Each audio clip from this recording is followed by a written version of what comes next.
அஸ்ஸலாமு அலைக்கும். இன்றைக்கி கொஞ்சம் கருவேப்பிலை மார்க்கெட்டுக்கு போனாங்க, வாங்கிட்டு வந்தாங்க. இதில் கருவேப்பிலை தொக்கு பண்ணால் நல்லா கருவேப்பிலையாக நல்லாவும் இருக்குது.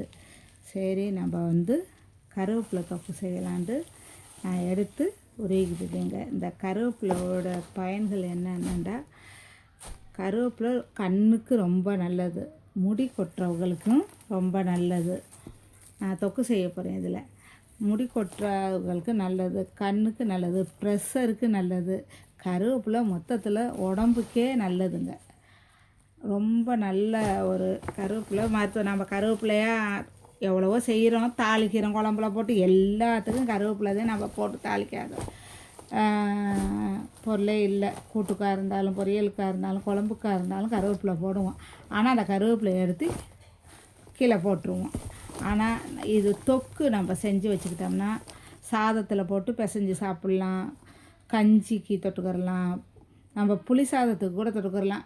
ஏன்னா புளி கொஞ்சம் இதில் சேர்ப்போம். அந்த புளிக்கு இந்த புளிக்கும் நல்லா இருக்காதுன்னு நினைக்காதீங்க. அந்த புளி சாதத்துக்கு கூட தொட்டு சாப்பிட்லாம், தயிர் சாதத்துக்கு தொட்டு சாப்பிட்லாம். எல்லாத்துக்குமே இட்லி, தோசை எல்லாத்துக்குமே இந்த கருவேப்பிலை தொக்கு செஞ்சு வச்சுக்கிட்டோம்னா நம்ம தொட்டு சாப்பிட்லாம். எடுத்து எரிய மாட்டோம், அரைச்சிருவோம். எல்லாம் அரைச்சி கொடுத்தேன் செய்ய போகிறோம். அதனால் இது கருவேப்பிலையை எல்லாம் நம்ம எதில் தொட்டு சாப்பிட்டாலும் நம்ம எரிகிறதுக்கு வேலை இல்லை. முழுசாக போட்டு தாளிச்சா தானே தூக்கி போடுவோம். நம்ம முழுசாக இருக்கிறதுனால நம்ம கருவேப்பிலையே நம்ம உடம்புல சாய்ந்துடும். அந்த சத்து போய் நம்ம சாப்பிட ரொம்ப நல்லதுங்க. முடி உதிர்றதுக்கு நல்லது. எண்ணெயில் தான் போட்டு தேய்ச்சி இதை தேய்க்கணுன்னு இல்லை. நம்ம உடம்புல சேர்த்துக்கிட்டாலும் நம்ம உடம்புல சார்ந்துட்டால் முடி கொட்டாது, கருகருண்டு முடி வரும், வளர்ச்சியும் கொடுக்கும், கருப்பாகவும் வரும் முடி.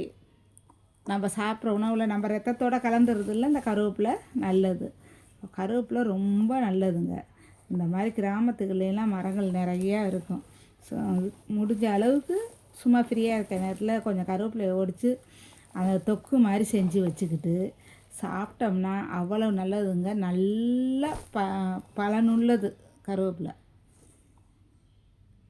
நம்ம தாளிச்சும் சாப்பிட்லாம். கருவேப்பிலையே கிடைக்காதவங்க என்ன பண்ணலாம், கருவேப்பிலையை காய வச்சு பொடி செஞ்சு வச்சுக்கிட்டா எந்த குழம்பு, பொரியல் எல்லாம் தாளிக்கும் போது கொஞ்சம் போட்டு தாளித்தா கூட பச்சையாக கிடைக்காது ஒவ்வொருத்தருக்கு.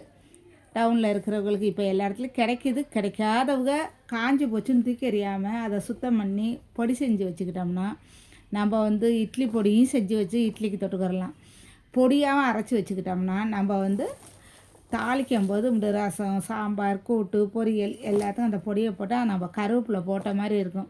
முழுசாக போட்டால் எடுத்து எரிஞ்சிருவோம். அந்த பொடியை போட்டால் எல்லாத்தோடையும் கலந்துரும்.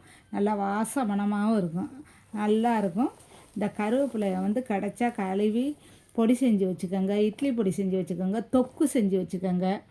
பருப்பு போட்டு நம்ம பொடி மாதிரி அதில் கருவேப்பிலையும் போட்டு பொடி செஞ்சு வச்சுக்கிட்டா கொஞ்சம் நெய்யோ எண்ணெயோ சுடுற சோத்தில் நம்ம ஊற்றி அந்த பொடியும் போட்டு பிசைஞ்சு சாப்பிட்டா உடம்புக்கு அவ்வளவு நல்லதுங்க.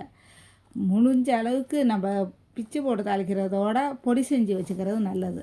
இந்த மாதிரி கருவேப்பிலை கிடைக்கும் போது எல்லாருமே செஞ்சு வச்சுக்கோங்க. செஞ்சு வச்சுக்கிட்டா ரொம்ப நல்ல பயன் இந்த கருவேப்பிலையில் இருக்குது, பலனும் இருக்குது, நல்ல பயனுங்க.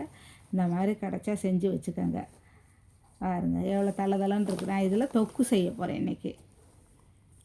எப்படி இருக்குதுன்னு பார்த்துட்டு சொல்லுங்கள். எனக்கு தெரிஞ்ச பயன்களை சொல்லிவிட்டேன். உங்களுக்கு தெரிஞ்ச பயன்களை சொல்லுங்கள். ஏன்னா தெரியாததை தெரிஞ்சுக்கிறது நல்லது. நம்மளுக்கு தெரிஞ்சதை நம்ம சொல்கிறோம். உங்களுக்கு தெரிஞ்சதை இதில் இன்னும் பலன்கள் என்னென்ன இருக்குங்கிறதையும் சொல்லுங்கள். அதை நானும் தெரிஞ்சுக்கிறேன். அஸ்ஸலாமு அலைக்கும்.